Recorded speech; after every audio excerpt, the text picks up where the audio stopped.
Now that Shazam has finally had its theater debut, it's time to take a look at some of the stuff I said in a previous video and see if what I had predicted has stood true to time. Hello everybody and welcome to a follow-up video. My name is Joker and today, that's right, we're going to be going over Shazam's box office scores and what this means for the rest of the DC franchise and Shazam itself, in accordance to some of the stuff I talked about in a previous video about Shazam. If you're curious about that video, check out the link in the description below where I talked about my predictions for if it was going to break the box office or not. So jumping right into it, for the most part, I was wrong. But for the most part, I was also kind of right. It's like right split 50-50. I thought it was going to not necessarily break the box office from the start, but in total. And we still have got quite a bit of time to see how it actually does once its time in theaters has come to an end.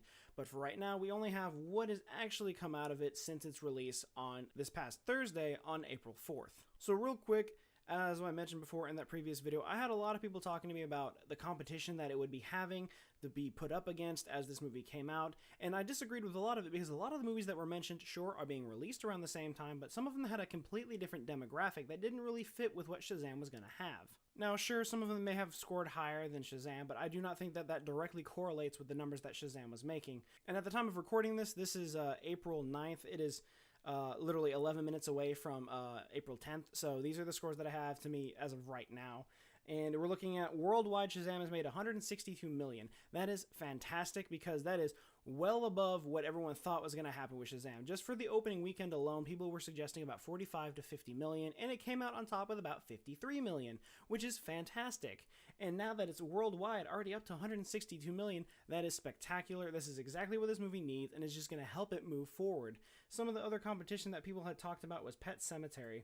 Now, the problem I had with this one is, like, sure, it released the exact same night as Shazam, two completely different demographics. Sure, you're going to have people that like both of those films, but for the general audience, if you have Shazam and Pet Sematary, you're going to have a big discrepancy in who's going to see what. Now, as of right now, worldwide, Pet Sematary is tanking right now. It has only made 43 million worldwide. Domestically, it was only 26. So this movie is not doing very well. Obviously is not a contender to have to attack the box office scores to get it away from Shazam, so I'm going to say I was right on the fact that the demographic is going to be completely different and it's going to be a complete split, and this movie is just tanking. I'm not happy that this movie tanked. I wish every movie would do well, but in this situation, apparently, if you're a fan of the original movie, you're not going to like this one. That's just the things that I've been told, and the numbers, the stats that I have are showing for it, so it is not doing well. Maybe it could play up, but we'll see what happens with it. And then the other one that everyone was talking about was Dumbo. Now, I can understand how Dumbo could be in effect because it released the week before Shazam, but that means it's going to get all the hype out of the way within the first week. And if people are going to go and see it again on the weekends, yeah, the numbers are going to be diminished. However, it's still going to make quite a bit of money. Right now, it's sitting worldwide at 216 million. Fantastic for this movie. That's exactly what it needed. Domestically, it was 77. The foreign market has been eating this up at 139 million. But that's around the same numbers as Shazam, minus maybe about 20 million on either side. But again, I do not think it directly correlates with any of the competition that Shazam actually had. I think the movie was predicted to make between 45 and 50 during the opening weekend, and it made above that, and it is still moving right now. Even though there has been some fatigue to the film, it is still moving at a reasonable pace, and it still has time to get the money it's going to make before Avengers Endgame comes and completely just crashes everything out of the water with its crazy box office scores. But before we get into that, one of the other things that was mentioned was Hellboy. Hellboy is coming out not this week, but the week after, so it's going to be released on... So its Thursday screening should be April 18th, if I have that correct. And if that's the case, apparently this movie is just going to tank. I don't know why. And with Hellboy, the only thing is that you can only compare it to the previous Hellboy movies because there's not really a whole lot that you could really guess that could happen. And with Hellboy 2, The Golden Army, which came out in 2008, throughout its total lifespan in theaters, it only grossed 160.4 million. Which is barely anything at all. And Shazam has already topped that with 162 million. So obviously, if that's what they're looking at, and this is not going to be anything in the way of Shazam. Shazam has had its opening. It's going to dwell a little bit, but it still has time to get a lot of those views in, like I said, before Avengers Endgame. Now, the issue that they're going to be having here is that Hellboy, if it's going to tank, there's nothing they can do about it. Again, there's a little bit of a difference in viewership. Sure, it is still comic book based. It is Dark Horse, but as far as Dark Horse Comics goes, I don't even know how much of the general public actually knows this, but Dark Horse is mainly known for, yes, Hellboy, but also Alien and Predator. And we know more about Alien and Predator from the actual film standpoint, not so much the comic standpoint. And with Hellboy, we only had really the Ron Perlman films that Guillermo del Toro directed. So trying to compare really two different films, even though it's the same character, is kind of hard to do. So just assuming that it's going to crash and burn at the box office just because of what's happened in the past, I don't think is a fair thing to do. However, only time will tell, and when that actually happens, I could be completely wrong, and the movie could actually do very well for what it is. I mean, I'm assuming that Mila Jovovich being in it is actually going to help the film a lot, but again, I don't know. And then naturally that rolls us into Avengers Endgame, which everyone is expecting to crush the box office, which possibly everyone is saying that it could make up to $300 million in its opening weekend. I do not think that's far-fetched. With Avengers Infinity War coming out last year, it made $257 million in its opening weekend, so it is not by any means out of the realm of possibility that Endgame is going to be coming out and breaking the $300 million mark. I was shooting way high when I thought about it, and I think that this movie is going to be more tremendous than anything we've ever seen, and is going to make $700 million in the opening weekend and $1 billion by the end of the first week. Definitely not going to happen. Could it? I mean, I guess maybe in theory it could, but I don't actually see that realistically happen. If it does, great for the movie. But I do think if there's any sort of threat against Shazam, it is going to be Avengers Endgame, and that's because everyone that really wants to see Shazam is going to see it in the first or second week that it comes out. After that, the casual fan might see it, or someone who's curious about the DC films may go see it, but when Avengers Endgame hits, that's all anyone's going to want to see. The theaters are going to be packed with people going to see Avengers.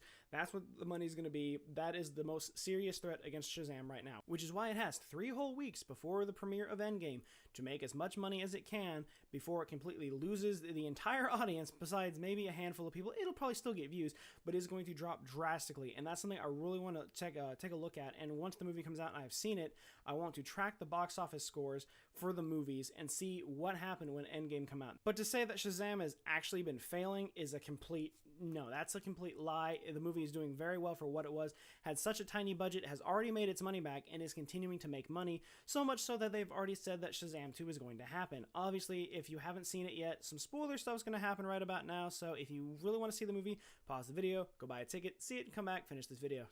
So they set up the ending for Mr. Mind and the More of the Sins, and they mention Black Adam. And right now it's looking that they are going to go ahead and start thinking of ideas for Shazam 2 to come out at some point, on top of the Black Adam movie, which apparently The Rock himself, who is supposedly playing Black Adam, has said that it should start filming next year.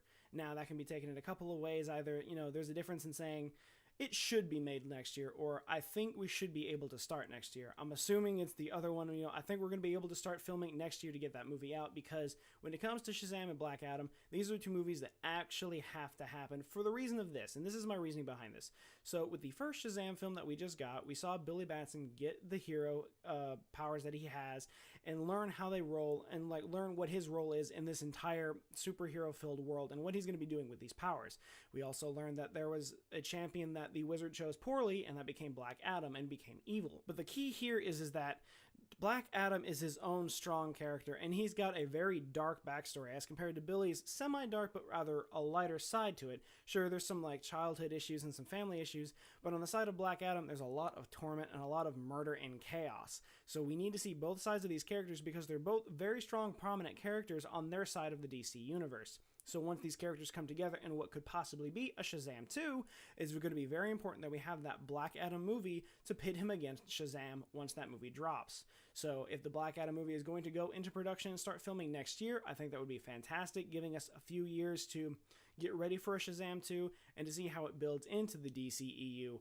My only concern with this news is that I don't want it to fall into the kind of trap that Aquaman had, in that it did fantastic at the box office, and within the first few days they're like, okay, well, Aquaman 2 has been announced now, and we're also going to have The Trench on top of that, which, again, I'm fine if it works, that's great, but I don't want DC creating their movies instead of having a plan, which I don't think they have that much of a plan as compared to Marvel Studios, but if they have a plan, I don't want them changing and altering that plan based on how well a specific film does, because if you're just going to rehash the same ideas, it's either going to do well or it's not. And I mean, yeah, you can say that for every movie, and that's a very bland statement, but thinking, you know, it's just going to keep copying the same thing. Eventually, the numbers are just going to keep getting lower and lower because we've already seen it. We need more to it. We need different characters.